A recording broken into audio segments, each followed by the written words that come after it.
¿Qué tal? Les habla Jorge Gestoso. En el programa de hoy, Guerra Interna en Ecuador, con otro notable invitado, Jorge Paladines, docente universitario y autor directamente desde Bremen, Alemania. Jorge Paladines, una cálida bienvenida al programa. Muchas gracias por tu invitación y un saludo a todas y a todos a través de este medio.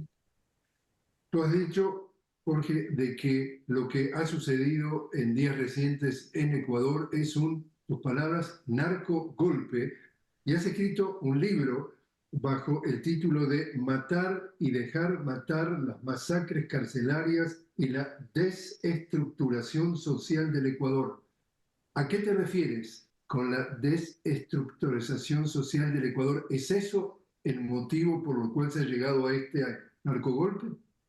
Bueno, el narcogolpe está planteado por organizaciones abiertamente criminales y la causa por la cual ellos han tomado instalaciones, tomado rehenes, tomado incluso los centros penitenciarios, asesinado a civiles y policías, es que no quieren ser trasladados de las prisiones. Pero esto denota que las cárceles son lugares donde gobiernan las organizaciones criminales en Ecuador, organizaciones que están ligadas al narcotráfico.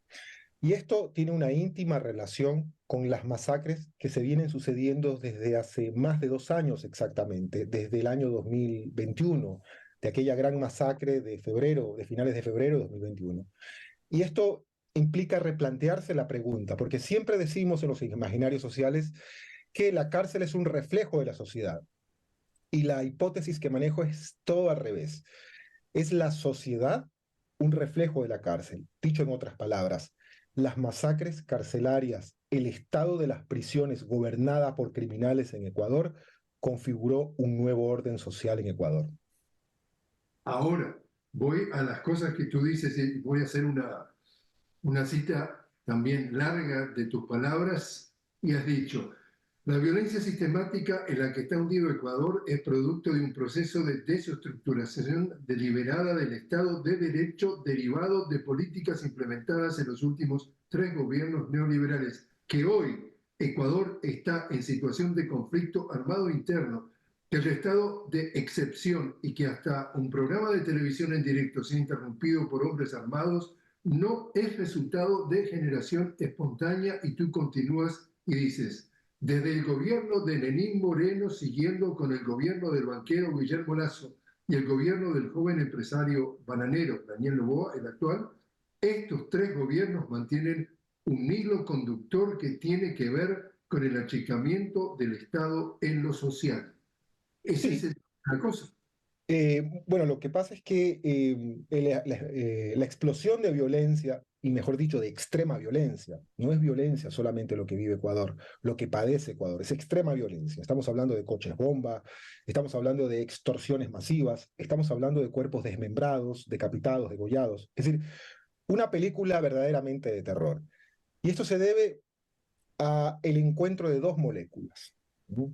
Porque drogas y narcotráfico hay en todas partes del mundo. No nos asustemos. ¿Qué quiere decir esto? En casi todos los países del mundo hay personas detenidas por delitos relacionados con las drogas, tal vez con excepción el Vaticano. Pero lo que tiene Ecuador es narcoterrorismo, es decir un decibel mucho más fuerte que el narcotráfico. Y eso responde al encuentro de dos moléculas. Una de ellas es que desde hace unos 5 años también hay una especie de nueva división criminal del trabajo, nuevos actores alrededor, por ejemplo, de la cocaína, porque de todas las sustancias, de todas las drogas ilícitas, la cocaína sigue siendo la droga de mayor plusvalía, mayor que la marihuana, mayor que la heroína, es decir, las ganancias que ya ni siquiera las Naciones Unidas puede medirlas, son inconmensurables. Se habla aproximadamente entre 84.000 y 150.000 millones de dólares por año las ganancias de las organizaciones criminales alrededor del narcotráfico. Es decir, nos faltaría el cuarto que quería llenar con el tesoro del rescate de Pizarro para poder imaginarnos la cantidad de dinero, que ni siquiera ya podemos decirles en millones, sino en billones. Pero esa es una de las moléculas que tiene muchos bemoles, pero que hace responsable también a la comunidad internacional. ¿Por qué? Porque mantienen un paradigma prohibicionista que nos ha deteriorado la calidad de vida como ciudadanos, que amenaza nuestras democracias y son las Naciones Unidas las responsables, es decir, la comunidad internacional, de cambiar ese paradigma fracasado que tiene más consumidores, que cada vez hay drogas más letales, que se ha expandido el mercado criminal, pero que nos cuesta no solamente personas que mueren por sobredosis, como el caso del Canadá y Estados Unidos, sino personas que mueren ahora por la violencia y la cantidad de detenidos que la pone, por ejemplo, Latinoamérica. La comunidad internacional es responsable de esa primera molécula por mantener un paradigma fracasado empíricamente. La segunda molécula es local. La segunda molécula tiene que ver con la desestructuración del Estado. Y esta es una tesis que se viene manejando desde la criminología desde hace muchos años, desde la gran investigación que hicieron dos grandes criminólogos a inicios del siglo pasado en Estados Unidos, que revolucionó la criminología, que mezcló categorías económicas con principios de la sociología, pero que demuestra una vez más que si movemos las perillas de la economía, del sistema económico, hay una relación también con la criminalidad. Y eso tiene que ver con el desmantelamiento del Estado, con la desatención y desinversión pública, con lo que se conoce también como miseria planificada, que responde a, insisto, el deliberado modelo económico neoliberal. Es decir, cuando los neoliberales hablan de desinversión pública o al revés, de inversión pública, le llaman gasto público. Es decir, la estructura social de oportunidades, porque el Estado social de derecho no es gratis. Todos los estados sociales de derecho cuestan. Preguntémosle a Alemania, preguntémosle a Suecia. Cuesta impuestos, cuesta mantenerlos. Cuesta mantener el sistema de salud, cuesta mantener el sistema de educación. Cuesta mantener los programas sociales para que las personas, por ejemplo, tengan seguro de desempleados. Una palabra que ni siquiera existe en Ecuador. Cuando se destruye todo esto, definitivamente se deja a las personas a merced de la desesperanza y sobre todo a los jóvenes se los deja sin futuro. Por lo tanto, no es solamente esos jóvenes los que terminan siendo reclutados por organizaciones criminales que ya están en esta primera molécula a través de acciones de intimidación, sino que ya fueron abandonados. Entonces, cuando se unen estas dos moléculas, la reconfiguración del orden criminal a nivel internacional y el desmantelamiento de los estados sociales de derecho, es decir, la desestructuración de los estados, que en el caso ecuatoriano hace responsable al gobierno de Lenín Moreno, al gobierno de Guillermo Lasso, y que hay un hilo conductor, no solo ideológico, del mismo modelo económico con el joven empresario, nuevo presidente interino, Daniel Noboa, porque que yo conozca, él no tiene una tesis tampoco de Estado social, él mantiene una tesis de modelo también neoliberal del Estado. Entonces hay una comunicación entre, digamos, mantener ese sistema que desestructura a la sociedad y que la mezcla de estas dos moléculas es la receta de la catástrofe. Entonces, Jorge, para poner algunas cifras y también para quien nos sigue fuera del Ecuador, hubo antes de la llegada al poder de Lenín Moreno y antes de la llegada también con su sucesor Guillermo Lasso, 10 años de un gobierno progresista dirigido por Rafael Correa, que le llamaban Alianza País o la Revolución Ciudadana o el Buen Vivir, y allí los índices de homicidios eran de 5 homicidios cada 100.000 personas. De allí pasamos a dos gobiernos neoliberales, Moreno y entonces Lasso, y se multiplica prácticamente por 10 el índice de homicidios. Estamos hablando de 46 homicidios cada 100.000 habitantes, uno de los más altos del mundo, más altos que incluso en zonas de guerra. La pregunta concreta es, ¿qué elementos del Estado, qué instituciones del Estado o divisiones del Estado desmantelaron estos gobiernos neoliberales para abrir la puerta a todos estos crímenes, esta violencia del narcotráfico? Jorge, tú has señalado una excelente radiografía. La radiografía es mirar la evolución, la trayectoria de la tasa de homicidios en Ecuador. Es una de las formas indiscutibles, es decir, de tomar evidencia empírica de cómo podemos hablar el cambio brutal de un régimen a otro. Y no vamos a usar solamente la palabra progresismo, hablemos de Estado social de derecho.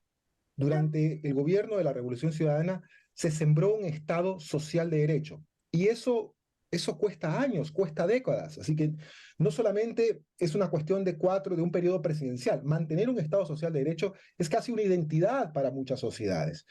Pero lamentablemente hay un giro, hay un clivaje entre la salida del gobierno del expresidente Rafael Correa y el ascenso de Lenín Moreno, que se traduce, por ejemplo, en el desmantelamiento del Ministerio de Justicia, del Ministerio Coordinador de Seguridad. Acordémonos que antes de la pandemia, el presidente Lenín Moreno, el expresidente Lenín Moreno, despidió y decidió no renovar los convenios con los médicos cubanos. Durante la pandemia despidió médicos, despidió enfermeras. Es decir, una verdadera situación que incluso en la criminología de los Estados Unidos se estudia la posibilidad de que sean concebidos como crímenes de lesa humanidad, lo que se conoce como los delitos del mal desarrollo, los delitos del mal vivir. Claro, no son todavía delitos, pero si deliberadamente se desinvierte en salud, se desinvierte en educación, esto genera una explosión social que en algunos casos, como ha estado acechando el narcotráfico en el Ecuador, nos lleva a situaciones como las que tenemos. Pero eso solamente, por poner un ejemplo, en el caso de Lenin Voltaire Moreno, que las imágenes de la pandemia se traducen en personas abandonadas, en cadáveres que estuvieron depositados en las aceras de, por ejemplo, ciudades como Guayaquil. Esa es una imagen. La siguiente es el gobierno de Guillermo Lasso, que no solamente continuó con el mismo programa económico, sino que lo radicalizó. Y lo radicalizó al punto que llegó la Comisión Interamericana de Derechos Humanos a revisar el estado de las prisiones y le recomienda la CIDH de que invierta en las cárceles, que hay un problema de desinversión pública en las cárceles, que los guías penitenciarios tienen la misma ropa, los mismos harapos durante años, que no han recibido entrenamiento, que las cárceles se caen en pedazos. Pero el gobierno de Lenin, de Guillermo Lasso, radicalizó el modelo neoliberal y se traduce, por ejemplo, que en el año 2022, en los 3 primeros trimestres, del presupuesto aproximadamente de $800 millones destinado a salud y educación, solo invirtió el 24%. Destinó el 24% en los 3 primeros meses en dos sectores que son sagrados para la sociedad, en salud y educación. Y se traduce también, pues, en las ganancias, en las utilidades que se reportó para el sistema bancario en Ecuador. Es decir, el 26% de ecuatorianos sumergido en la pobreza, pero las utilidades de los bancos se incrementaron. Entonces, no es que es casualidad. El modelo económico neoliberal, en una situación post-pandemia, de crisis mundial, cuando se reconfigura el orden criminal, pero además la posición geográfica del Ecuador lo dejó vulnerable a esta situación, este estado de violencia, que comenzó a aparecer precisamente por las cárceles. Jorge, te invito a hacer una pequeña pausa. Estamos hablando con Jorge Paladines directamente desde Alemania sobre la guerra interna en Ecuador. Jorge, docente universitario y autor. Enseguida regresamos.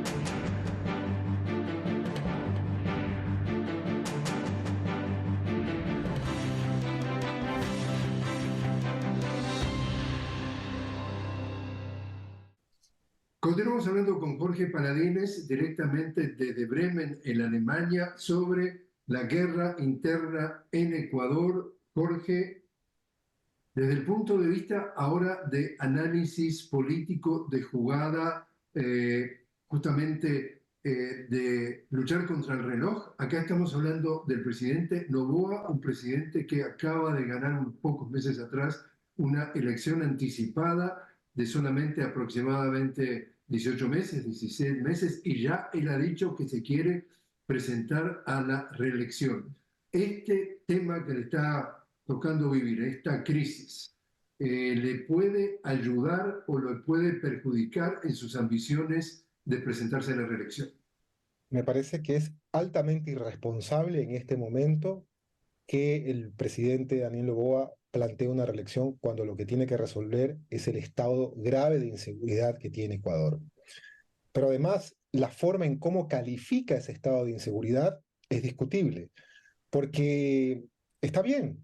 yo no discuto que, insisto, él haya promulgado un estado de excepción. Yo creo que la cascada de estados de excepciones son estériles. Los estados de excepción en estas circunstancias son medidas estériles. Pero es el segundo decreto el problemático. El decreto en donde él califica, o sus asesores le dijeron que califique a este grave estado, a esta grave situación de inseguridad como una conmoción interna, es decir, como una guerra interna. Esto se traduce en efectos que pueden llevar a responsabilidades no solo políticas, sino jurídicas al Estado ecuatoriano. Porque él está diciendo básicamente dos cosas. Al concebir la situación de inseguridad, el estado de inseguridad actual en el Ecuador, el grave estado de inseguridad en Ecuador como una conmoción interna, grave conmoción interna, como una guerra interna, está diciendo en primer lugar que los delincuentes, que las organizaciones criminales han dominado, tienen mando territorial. Y esto, honestamente, no me queda claro. Porque uno puede encontrar barrios en Ecuador, en Guayaquil, en Durán, en Machala, en Esmeralda, donde hay criminales, pero también hay tiendas, también hay escuelas y hay estaciones de policía. Es decir, cuando hay mando territorial, cuando hay gobierno territorial por parte de organizaciones que entran en esta guerra interna, el Estado estaría calificado también para bombardearlos. Eso quiere decir que va a bombardear la isla Trinitaria, va a bombardear el Cristo del Consuelo en Guayaquil, va a bombardear Durán. Entonces, no me queda claro, en primer lugar, ese primer elemento, porque además estoy hablando del protocolo 2 de los conflictos internos en cuanto a la Convención de Ginebra. La segunda es mucho más grave, que es la calificación a organizaciones delincuenciales como beligerantes. Que las califica como terroristas. Sí, pero en la denominación de grave conmoción interna, ¿ya? Eso lleva implícita la calificación de beligerantes, que ni siquiera han tenido históricamente las FARC y el ELN en Colombia. Ningún gobierno les dio la calificación de beligerantes a las FARC y el ELN. Al darle la concepción de guerra interna y de concebir a estas organizaciones delincuenciales como beligerantes, les está dando a delincuentes en el Ecuador el derecho a declararle la guerra al Estado ecuatoriano. Así de grave es el decreto. Y esto posiblemente responde a un apuro, posiblemente responde a un error jurídico de sus asesores, posiblemente responde a esos apetitos de trabajar con inmunidad por parte de las agencias policiales y militares, que ellos solamente buscan la palabra objetivo militar seguida de la palabra neutralizar. Objetivo militar y neutralizar, que estén blindadas en supuesta legalidad a través de un decreto, de una ordenanza, para poder actuar libremente, para tener licencia para trabajar dentro de esta militarización de la seguridad pública. Esto es altamente peligroso, porque el Ecuador no vive una guerra, hay que destacarlo. El Ecuador lo que vive es una grave situación de inseguridad que tiene que ser resuelta por los canales del Estado de Derecho, es decir, por el mejoramiento y la capacitación y la investigación adecuada por parte de las policías, por la persecución penal de los fiscales, por la judicialización de estos criminales. Ahí la cooperación internacional, ahí el papel de la creación de grupos de investigación que respondan, en este caso, a el esclarecimiento de la verdad y que a estos criminales se los condene conforme al Estado de Derecho. Ecuador no necesita Rambos. Ecuador lo que necesita es Sherlock Holmes. Desde el punto de vista también de la jugada política detrás de todo esto, e insisto, para una audiencia que nos ve fuera del Ecuador. En la última elección anticipada, convocada por el expresidente Guillermo Lasso, que se veía acorralado ante un juicio político que no podía perder, se convoca a una elección anticipada, primera vuelta, gana cómodamente la candidata del correísmo Luisa González o de la Revolución Ciudadana y aparece de la nada entonces este personaje, Daniel Noboa, porque 10 días antes de esa elección matan a un candidato presidencial, Fernando Villavicencio, y de la nada aparece entonces pasar a la segunda vuelta Daniel Noboa. Entre la primera vuelta y la segunda vuelta, la jugada política que repiten muchos analistas es: habría que enlodar a la candidata de la Revolución Ciudadana, Luisa González, y entonces empiezan a atribuir el asesinato de Fernando Villavicencio el correísmo, que detrás de todo esto estaba Rafael Correa para justamente beneficiarse, etcétera, etcétera. Bueno, ahora se confirma entonces o se termina de hablar de que en realidad este grupo delincuencial, narcotraficante de los choneros, fueron quienes realmente habrían asesinado a Villavicencio. Y ya a esta altura se logró lo que se buscaba, que descalificaran a la candidata Luisa González. ¿Cómo has leído tú cómo funciona la prensa, los medios hegemónicos, los medios de mayor audiencia en Ecuador para manipular la opinión pública o las mentes de las masas? Mira, para mí es muy delicado manejar teorías de la conspiración. Te voy a ser honesto por mi, digamos, actitud académica. Lo que sí puedo leer objetivamente es que la prensa en Ecuador, y no hago una generalización tampoco, todos los días han intentado enlodar a la revolución ciudadana. Enlodar, como tú dices, tomando tus palabras, los logros de la revolución ciudadana. Es decir, en estos momentos, por ejemplo, lo que discuten es culpar a Rafael Correa y a la revolución ciudadana de haber no renovado el puesto de operaciones de avanzada, es decir, la presencia militar de Estados Unidos en la base ecuatoriana de Manta, y que eso es consecuencia de la inseguridad en el Ecuador. Es decir, el enlodamiento está presente, es constante. Durante la campaña y las elecciones presidenciales, sin duda que el victorioso terminó siendo, luego de todos estos hechos, ¿ya? Donde todavía no está claro, Jorge, todavía no está claro quiénes son los autores intelectuales, por ejemplo, del asesinato a Fernando Villavicencio. Podemos manejar la teoría que sean los choneros, pero no está claro. Eso es algo que tarde o temprano terminaremos conociéndolo, que posiblemente forme parte de algún expediente o de un archivo guardado en algún búnker, pero todavía objetivamente no está claro quiénes son los autores. Podemos intuir, presumir, pero es muy delicado porque esto nos llevaría incluso a manejar teorías conspirativas que en la tragedia ecuatoriana lo que sí nos conduce es a, digamos, también a usar las mismas herramientas de esa prensa que enloda a la Revolución Ciudadana y que posiblemente usa métodos también conspirativos.